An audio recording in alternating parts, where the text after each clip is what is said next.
Reflection for Tuesday, April 29th. One of the joys of this time of year, of course, are the readings from the book of Acts. Although the life of the first community may actually be a bit idealized by Luke, still it inspires us as we hear of the healings, the courage of the apostles, and the sharing of the community's possessions. The fact that Barnabas' sale of his field and the donation of the proceeds to the community is actually mentioned by name might indicate that it was an exception rather than the norm. But the sharing of possessions is a favorite theme of Luke, and the comment that there was no one needy among them, they saw as a sign of God's favor. The Spirit was certainly at work among them in a special way, and their shared life gives us much to reflect on. It is Nicodemus, however, to whom we are drawn, with whom we identify. Scholars debate whether he was a real person or not, but for us, the readers, it doesn't matter. He is you and me.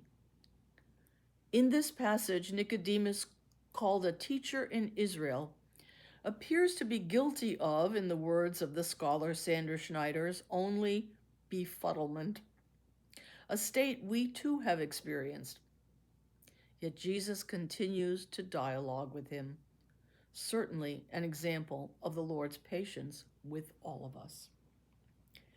Nicodemus will appear again when he publicly joins those who care for Jesus' body. So how is Nicodemus' journey a model for us?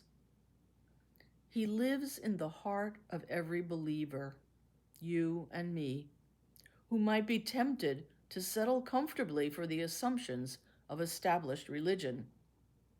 He honestly asks questions and struggles with Jesus' replies.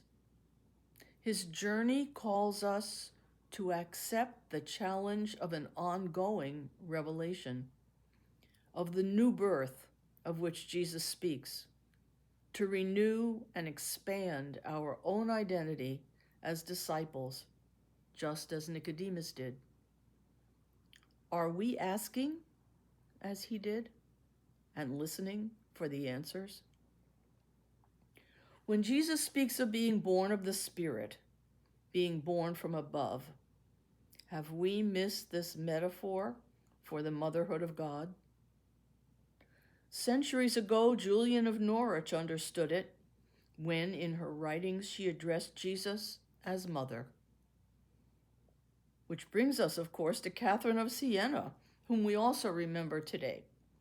One of only a few official women doctors of the church, defined as, quote, eminent teachers of the faith, Catherine lived a life of care for the poor, mystical prayer, and involvement in the politics and, dare we say, corruption of the papacy of the 14th century. In her writing, she emphasizes the creative and saving love of God. She speaks truth to power in an extraordinary way. Certainly an eminent teacher of the faith by her life as well as her writing.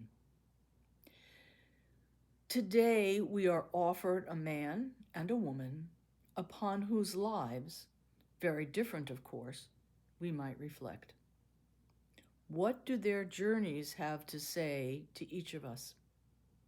What can we learn from them about how to be a follower of Jesus in our own times?